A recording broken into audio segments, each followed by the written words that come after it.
How to fix Facebook Messenger notification? Here's how. First, start by launching the Messenger app on your phone.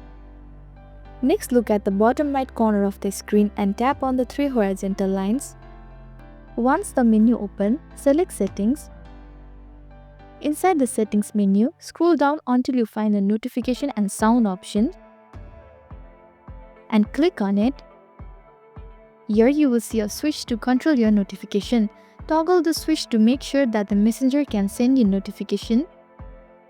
Now let us check your device setting to ensure notifications are fully enabled. Exit the Messenger app and return to your home screen. Next, open the Setting app. Likewise, find and click on the Apps option to proceed.